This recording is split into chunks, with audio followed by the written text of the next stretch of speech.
ये जितने हिंदूवादी, राष्ट्रवादी, फालावादी, चीलावादी, ये जितने वादी हैं, तो अंधभक्तों आपसे भी पूछ रहा हूँ, हल्दी घाटी में किसका युद्ध था जरा बताओ ना, लिख के बताओ।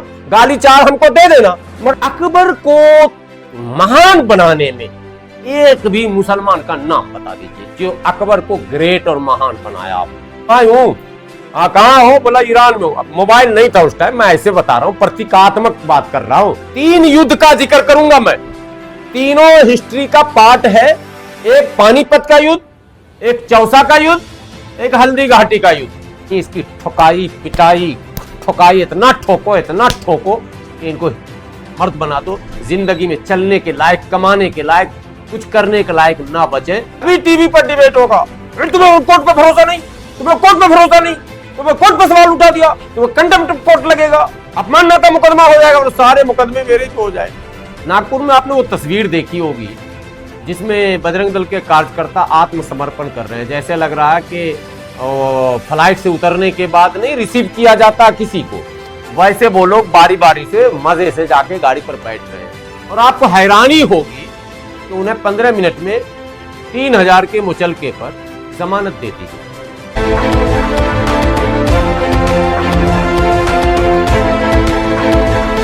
महाराष्ट्र के नागपुर में जो कुछ हो रहा है उसके पीछे आपको क्या वजह लगती है? क्योंकि 2 पक्षों के बीच विवाद होता है और जो कार्रवाई का स्तर है वो जग जाहिर है। कैसे देखते हैं? देखिए, कभी भी इस तरह का सवाल अब पूछना बेमायने हो गया है कि फला जगह की घटना पर आपको क्या लगता है। ये बिल्कुल क्लियर कंसेप्ट है कि सरकार के संरक्षण में, देख रेख में, कम्युनल पॉलिटिक्स को बल देने के लिए, उसके एजेंडे को आगे बढ़ाने के लिए इस तरह के मामले कराए जाते हैं। नागपुर हिंसा इसलिए थोड़ा ज़्यादा आश्चर्यजनक है कि नागपुर में पिछले कई 100 सालों से इस तरह के कम्युनल राइट्स नहीं हुए थे। बस इतनी सी बात। बाकी तो मुल्क के कोने कोने में लगातार हो ही रहे हैं। उत्तर प्रदेश, उत्तराखंड, हिमाचल प्रदेश की ये स्थिति है, और असम वगैरह की, कि कब चलते फिरते मुसलमान पर किस पर हमला हो जाए इसकी कोई गारंटी नहीं।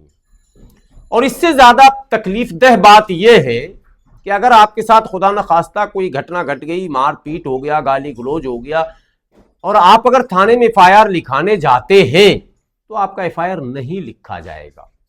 मुसलमानों के मुकदमे को न लिखा जाना और मुसलमानों के खिलाफ होने वाले मुकदमे पर त्वरित कार्रवाई करना, एक्स्ट्रा एक्शन करना, ये सब इस वक्त ट्रेंड में है मामला। नागपुर में आपने वो तस्वीर देखी होगी जिसमें बजरंग दल के कार्यकर्ता आत्मसमर्पण कर रहे हैं। जैसे लग रहा है कि फ्लाइट से उतरने के बाद नहीं रिसीव किया जाता किसी को, वैसे वो लोग बारी बारी से मजे से जाके गाड़ी पर बैठ रहे हैं।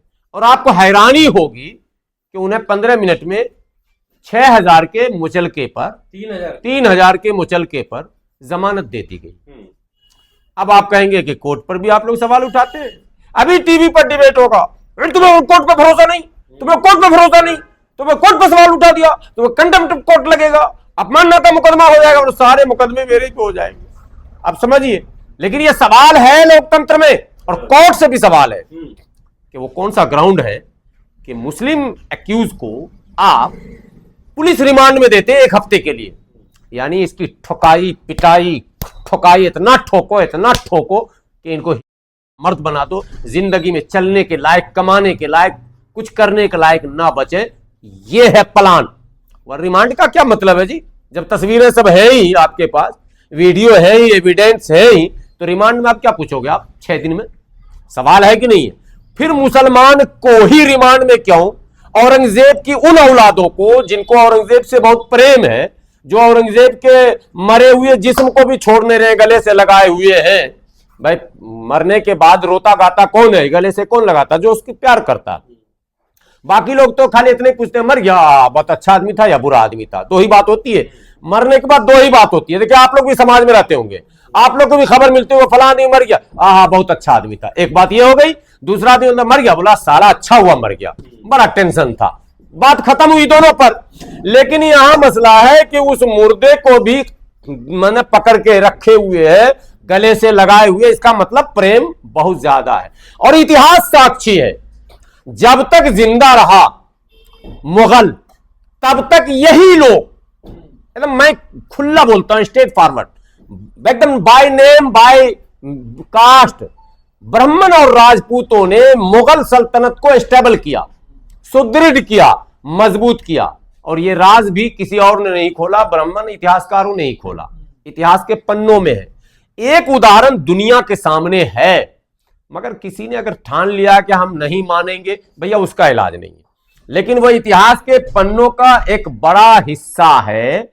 वो हिस्सा ये है साहब कि हल्दी घाटी में एक ऐतिहासिक युद्ध होता। 3 युद्ध का जिक्र करूंगा मैं, तीनों हिस्ट्री का पार्ट है। एक पानीपत का युद्ध, एक चौसा का युद्ध, एक हल्दी घाटी का युद्ध। तीनों युद्ध से यह स्पष्ट हो जाएगा कि कौन मुगल के खिलाफ लड़ने वाला था और कौन मुगल को प्यार करने वाला था, और कौन मुगल से आज भी लड़ सकता है मुगल की औलादों से, और कौन आज भी मुगल की औलादों से प्रेम करता है। ये 3। पहले पानीपत की लड़ाई, इब्राहिम, ठीक है, किससे लड़ रहा है? इब्राहिम लोदी बाबर से लड़ रहा। कोई हिंदू राजा तो बीच में नहीं है, लेकिन आपको हैरानी होगी कि बाबर हिंदू राजा की तरफ से लड़ रहा था। आप समझिए कि नहीं समझिए? और बाबर से मुकाबला करने वाला इब्राहिम लोदी था। महाराणा सांगा की ओर से आमंत्रण पर आए बाबर ने तोप चलाया और इब्राहिम लोदी की सेना को, हाथी घोड़े को तबाह बर्बाद किया और महाराणा सांगा को विजय दिलाई। तो महाराणा सांगा कौन थे? सवाल नंबर 1, जिसने बुलाया बाबर को, यानी मुगल सल्तनत के फाउंडर को जिसने बुलाया, वो महाराणा सांगा कौन थे, किस जाति के थे? ये देश के लोगों से मैं कहता हूं रिसर्च कर लो, राजपूत थे। अब दूसरी लड़ाई चौसा के मैदान में होता है, शेरशाह सूरी और हुमायूं के बीच। ठीक है, हुमायूं कौन था? बाबर का बेटा। ठीक है, बाबर का बेटा हुमायूं, और हुमायूं से लड़ता कौन है? शेरशाह सूरी, यानी मोहम्मद फरीद खान उर्फ शेरशाह सूरी, और लड़के मार के उसको भगाता है ईरान। हुमायूं भाग जाता है ईरान, भारत पर शेरशाह सूरी वंश का सल्तनत स्थापित होता है। डेमोक्रेसी में उससे टॉप हिस्ट्री में बताया जाता है, किसी की हुकूमत ने की, सड़कें बनवाई, सराय बनवाए, पेड़ लगवाए, डाक सिस्टम बनाया, जमीन के पैमाइश का तरीका बताया, लड़ाई झगड़े खत्म किए, कचहरियां बनाई। एक ऐसी व्यवस्था भारत को दी शेरशाह सूरी ने जो इतिहास में बहुत कम शासकों ने दिया है। लेकिन फिर इन्हीं राजपूतों ने खबर भेजा, हेलो हुमायूं, हाँ हुमायूं ना, बाबर का बेटा हुमायूं, हाँ कहाँ हो? बोला ईरान में हूं। अब मोबाइल नहीं था उस टाइम, मैं ऐसे बता रहा हूं, प्रतीकात्मक बात कर रहा हूं। मोबाइल होता तो लोग आग लगा देते उस टाइम, पूरे मुगल को यहां देश लुटवा के भिजवा देते, मगर मुगल लूट के नहीं गया।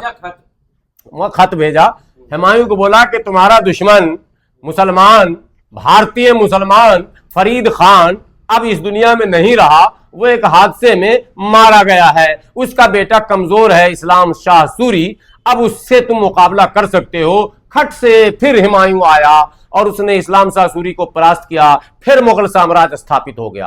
अब हुमायूं का बेटा कौन था? अकबर। ठीक है, मैं अगर गलत कह रहा हूं तो करेक्शन कर दीजिएगा, माफी चाहता हूं। हुमायूं का बेटा ही अकबर था, जो 13 ही साल में राजा बन गया बैरम खां की मदद से। अकबर को महान बनाने में एक भी मुसलमान का नाम बता दीजिए जो अकबर को ग्रेट और महान बनाया हो। अब अकबर का इतिहास के पन्ने में एक ऐतिहासिक युद्ध होता है, हल्दी घाटी युद्ध, अकबर का ही था। भैया मेरे वो अंधभक्तों, आपसे भी पूछ रहा हूं, हल्दी घाटी में किसका युद्ध था? जरा बताओ ना, लिख के बताओ। गाली 4 हमको दे देना, मगर कमेंट में लिखना हल्दी घाटी में जीन भूत कौन लड़ा था, इंसान लड़ा था, हिंदू मुसलमान लड़ा था, लड़ा कौन था भाई? अकबर वर्सेस महाराणा प्रताप बताया जाता है इतिहास में। सही है या गलत है बताइए ना भाई, पीछे से आप लोग टोक सकते हैं, डेमोक्रेसी में आपको भी तो अधिकार है, आपको ज्यादा अधिकार है। लेकिन यह झूठ बताया जाता है, वो लड़ाई अकबर वर्सेस महाराणा प्रताप नहीं था। अकबर की शह पर, अकबर के आदेश पर महाराणा प्रताप के खिलाफ मान सिंह पूरी सेना को लेकर हल्दी घाटी पहुंचता है महाराणा की सेना से लड़ने के लिए। एक पार्ट और है, बस खेल खत्म।